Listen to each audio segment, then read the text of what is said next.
આમ આદમી પાર્ટીના ધારાસભ્ય ચૈતર વસાવાની ધરપકડ બાદ રાજકારણ વધુ ગરમાયું છે। આજે આમ આદમી પાર્ટીના પ્રદેશ પ્રમુખ ઈસુદાન ગઢવી અને પ્રદેશ મહામંત્રી મનોજ સરોઠિયા ડેડિયાપાડા પહોંચ્યા હતા। બંને આગેવાનોએ ચૈતર વસાવાની પરિવારની મુલાકાત લીધી હતી અને તેમને સાંત્વના પાઠવી હતી। આ મુલાકાત બાદ ઈસુદાન જે ગઢવી છે તેમણે સરકાર પર આકરા પ્રહાર કર્યા છે અને અનેક ગંભીર આરોપો કર્યા છે।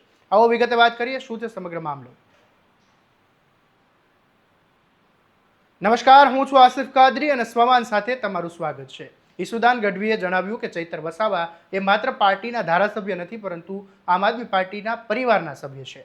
તેથી પાર્ટીના તમામ આગેવાનોએ પરિવારની પડખે ઊભા રહી અને આ લડાઈ તેમની સાથે લડશે, તેમને એકલા છોડવામાં નહીં આવે। ઈસુદાન ગઢવીએ દાવો કર્યો કે આજે સમગ્ર આદિવાસી સમાજ ભાજપ સામે ભારે રોષમાં છે અને તેમણે આરોપ લગાવ્યો કે ભાજપના કેટલાક નેતાઓ અગાઉ જાહેરમાં વનકર્મીઓ સાથે મારામારી કરી હતી, છતાં તેમની સામે કોઈ કાર્યવાહી કરવામાં નથી આવી, જ્યારે ચૈતર વસાવા સામે તાત્કાલિક કાર્યવાહી કરવામાં આવી છે। અને તેમણે વધુમાં કહ્યું કે આદિવાસી સમાજમાં લોકોમાં એવો સવાલ ઊભો થયો છે કે શું વારંવાર ચૈતર વસાવાને નિશાન બનાવવામાં આવી રહ્યા છે, શું આદિવાસી સમાજનો અવાજ દબાવવાનો પ્રયાસ થઈ રહ્યો છે। ઈસુદાન ગઢવીએ પોતાના નિવેદનમાં કહ્યું કે આદિવાસી સમાજ અંગ્રેજો સામે પણ ક્યારેય ઝૂક્યો નથી અને તે સમાજ ભાજપ સામે પણ નહીં ઝૂકે। તેમણે દાવો કર્યો કે આગામી દિવસોમાં ડેડિયાપાડામાં 1 લાખથી વધુ આદિવાસી સમાજો ભેગા થશે અને ભાજપ સામે શક્તિ પ્રદર્શન કરશે।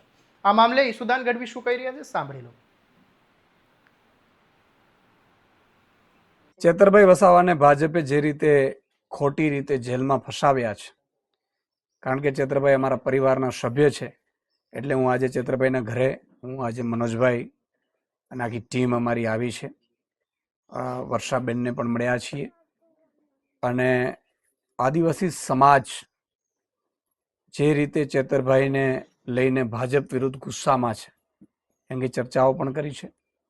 વર્ષાબેન, સ્વાભાવિક છે કે ચેતરભાઈ આખું પરિવાર જેલમાં ભાજપે નખાવડાવ્યું છે એટલે એકલા છે, એ મજબૂત છે, મજબૂત લીડર પણ છે અને એમને બીજા જે ચેતરભાઈના જે આદિવાસી સમાજના આગેવાનો છે જેને જેલમાં નખાવડાવ્યો છે ભાજપે, એમના પરિવારની પણ જવાબદારી છે। એટલે આ મામલે અમે ચર્ચા કરી છે।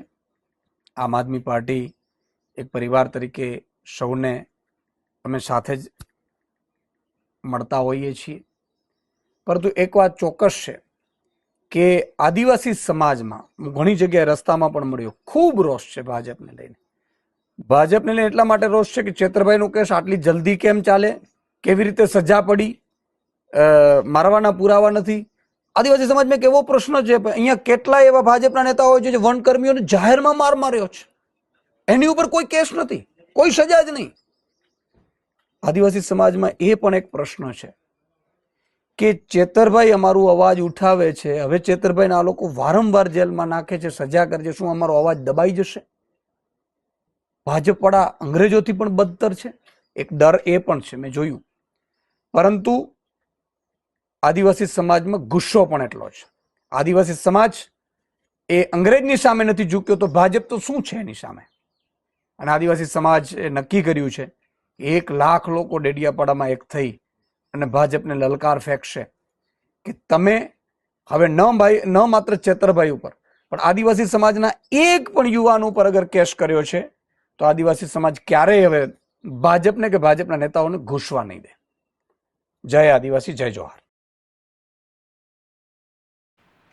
સાથે જ તેમણે ચેતવણી આપતા કહ્યું છે કે જો કોઈ નિર્દોષ આદિવાસી સામે કાર્યવાહી કરવામાં આવશે તો આદિવાસી સમાજ તેનો જોરદાર વિરોધ કરશે। હાલ તો ચૈતર વસાવાના મુદ્દે રાજકીય માહોલ જે છે તે ગરમાઈ ગયો છે। એક તરફ આમ આદમી પાર્ટીની સરકાર પર નિશાન સાધી રહી છે, જ્યારે બીજી તરફ સમગ્ર મામલો હવે સરકાર અને ભાજપ તરફથી શું પ્રતિક્રિયા આવે છે તેના પર સૌની નજર ટકેલી છે।